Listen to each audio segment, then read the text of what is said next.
Where are you from? Originally, I was born in St. Thomas in the Virgin Islands, and then I moved to Chicago when I was like 8 or 9 or something, and then I moved to Atlanta when I finished high school. So I was just like bounced around, and like between Atlanta and Chicago, I bounced around mostly because that's kind of like how my parents was, the situation was set up. You feel me? So why did you bounce around exactly? Just cause like, you know, like parents split up and shit, and it's like, you know, my pops went to Chicago, my mom stayed in Atlanta. So it'd be like every summer I would come to Atlanta, like for every year. So I'd always be like, it'd be like I would have hella friends here and hella friends in Chicago too. And so it'd be like niggas would be like confused sometimes. Be like, yo, Shac, like you like from Atlanta, kind of like, you know what I'm saying? Because I just been here for so long, like, you know what I mean? But nah, I love it here though. This is really like my home from home, like for sure. Were you an artistic child? For sure, yeah, definitely, definitely was. Like, I used to play instruments. I used to play the steel pan, which is the Really? I love them joints. Yeah. Yo, what? Yeah, because I was like, I don't know, it was like maybe 5 or 6, and we used to have like a little band. I used to play. We had a trainer and shit. It was cool. It was Wait, like, so you're talking about the things that look like saucers, kind of? Exactly, like the silver pans and shit. It was me and my brother. We was on like a team, and we would do like competitions. We would go against other camps and shit like that. It was some island shit though. It was cool. I liked it. So that's really what got me like started with like interested in like melodies and music, and like once I figured out like, oh, if I hit both of these at the same time, it makes a chord sound, and then if I hit 2 of these at the same time, it makes a different chord sound. And that's when I figured out, I was like, oh, like you can make sounds and chords, and you know what I mean, depending on like how you would, it just depends on what you hit, you know what I'm saying? And I was young at that age, so I was like, translating into a piano was nothing. You know what I'm saying? It was like, oh, I get this already. You know what I mean? So that's kind of what like put me into that music like mindset, if anything. So you started off as a percussionist? Yeah, for sure. Do you? How did you maintain like your activities in music while you were moving around so much? Was there like a lull, or did you? Really and truly, I started off as a producer, really.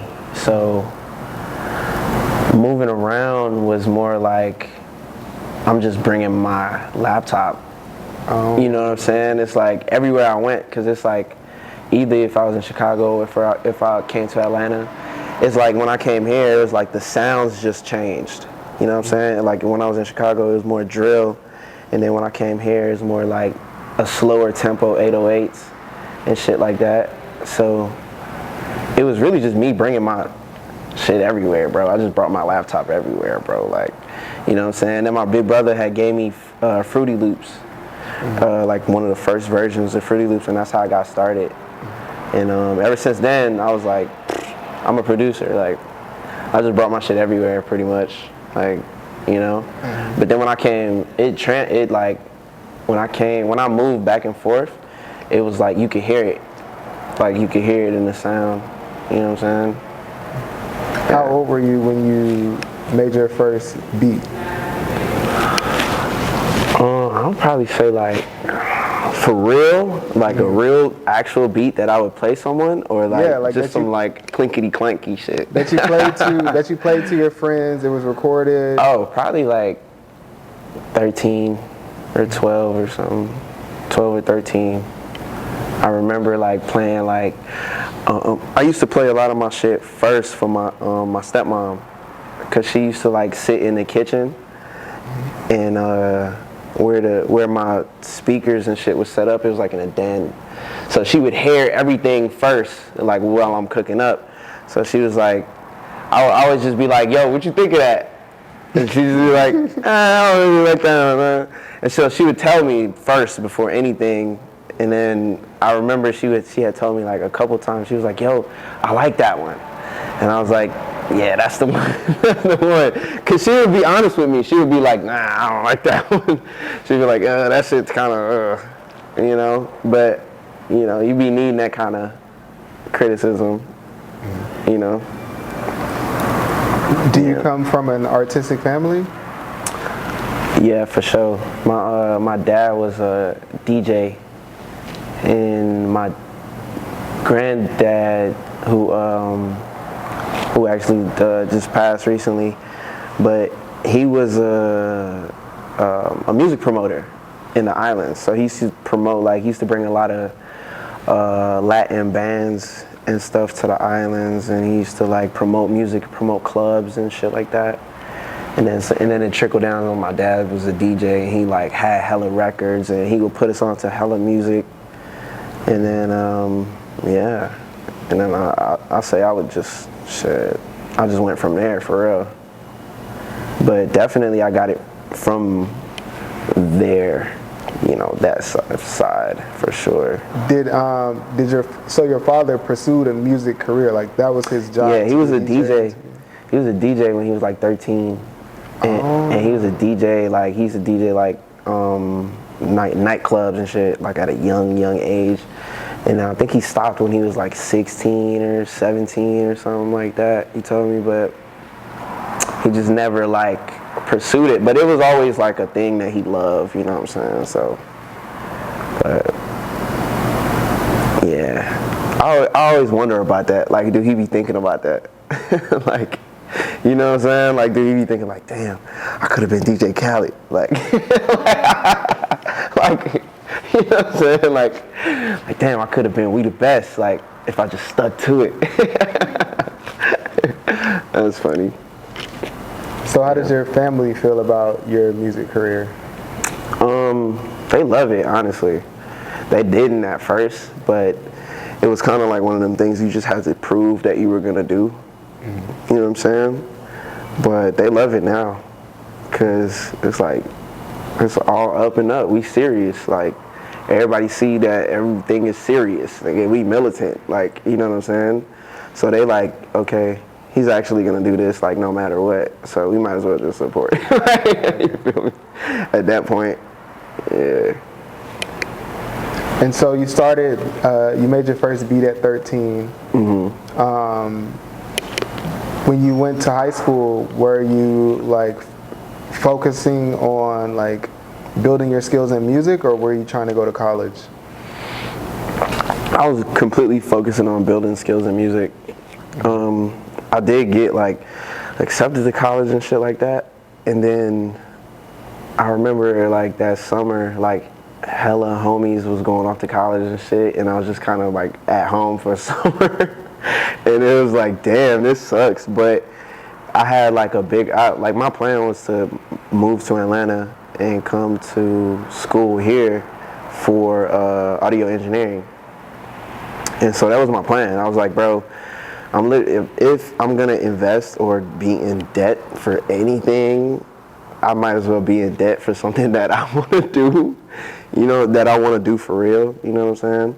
So I just went to like audio engineering school. I'm gonna learn how to record myself. I'm gonna learn how to mix, master, do that whole thing.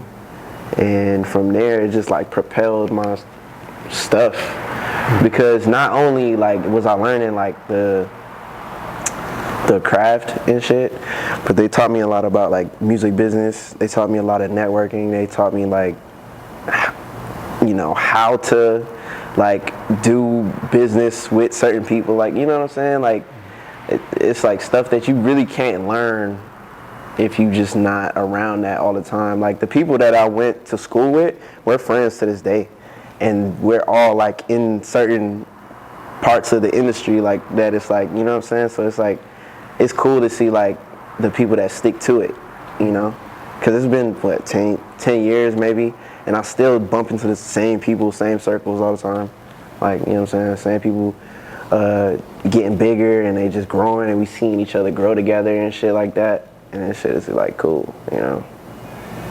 Yeah. Are you independent or are you signed to a label? I'm independent right now, for sure. And I enjoy the independent lane, you know what I'm saying? Cause like you get so much creative control over like exactly how you want to execute stuff, you know what I'm saying? Whereas like, being signed is cool too, but you just have more people that can block the idea from happening. You know what I'm saying? It's like you got like more bodies in front of the idea actually coming to life. You know what I'm saying? So it's like if I'm independent, I could put my own team together and I can literally hire my own team and have my independence and just be like, let's execute the idea. You know what I'm saying? We can all focus on what we trying to do. You feel me? That's like the best like feeling right now, honestly. What's been the most memorable moment of your career?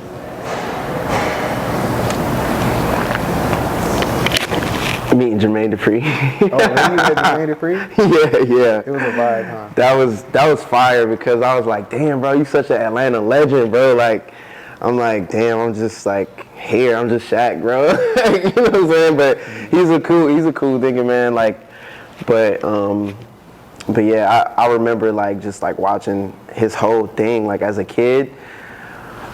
Bow Wow, nigga, like. I don't know for anybody else, but like you feel me? It's like Bow Wow. It's kind of like what made me want to be a rapper. Like you know what I'm saying? But I don't think a lot of people can admit that. Like, cause it's like Soulja Boy and Bow Wow. It's like that kind of made me want to be a rapper. But then Bow Wow was doing on a bigger level of like Mike and shit.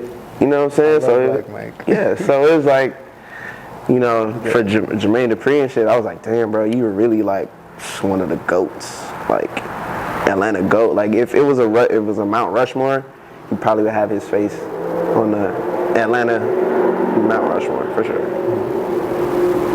Are you an introvert or an extrovert?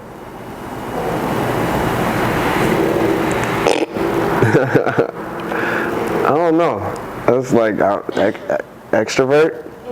Introvert? You think you're an introvert? Introvert. Okay. I honestly don't know how that, like, cause I could be both. I don't know. I could be both sometimes. Like. Which one are you most of the time? Probably introvert. Do you feel like that? Does that have any effect on like your ability to like move around in your career? Nah, not at all. Because I be feeling like the art can speak for itself. You know what I'm saying? Like I don't have to be the loudest in the room. You know, I could just kind of like drop some shit and just be like, you know, if the people who know, if you know, they will fuck with it. Like, you know what I'm saying? They'll be like, oh, this is cool because it's Shac and he's doing his thing. You know what I'm saying? So, yeah. I don't feel like, I don't know, like a lot of rappers, like, you know, they're like super extrovert all the time, like 24/7, like they don't even turn it off. You know? What's been the most challenging moment of your career thus far?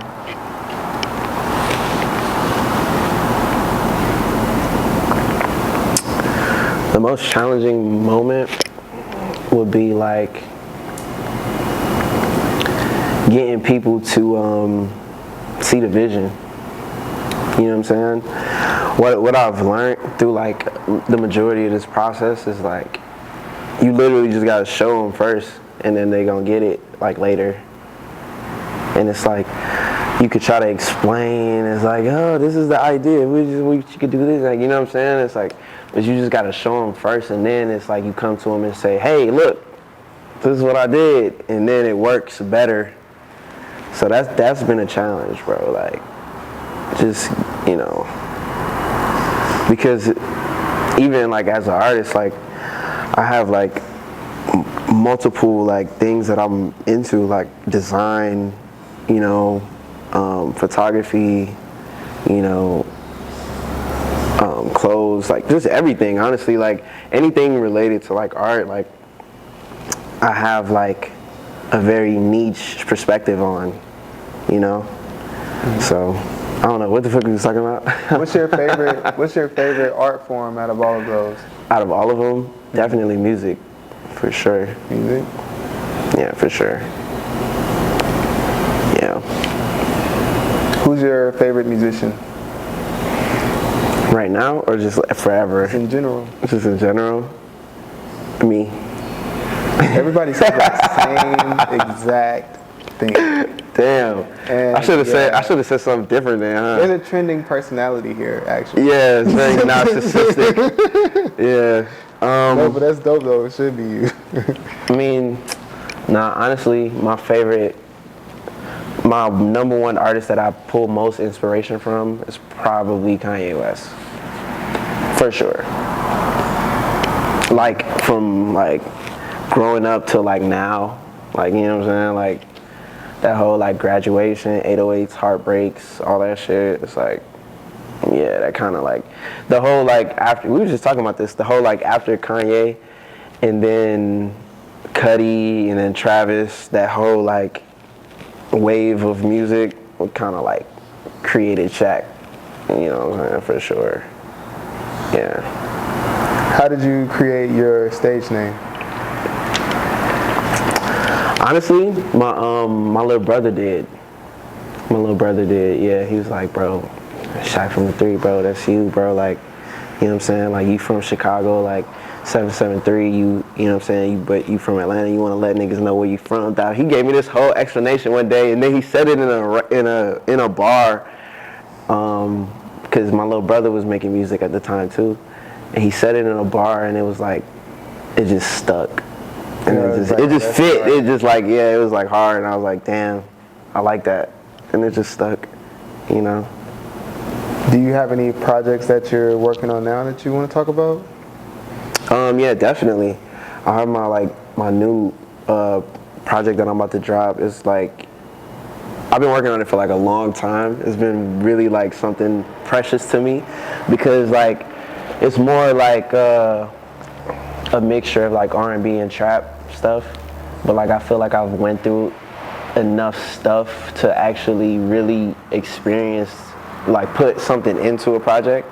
You know what I'm saying? Like, I don't feel like it's rushed at all. Like, I feel like I lived enough life to put something together that's cool. You know what I'm saying? So that, we should be dropping that pretty soon. You know what I'm saying? We just dropped West End featuring Key, out now. So yeah, so after this, honestly, I'll probably drop another song and then the project, for sure. Yeah.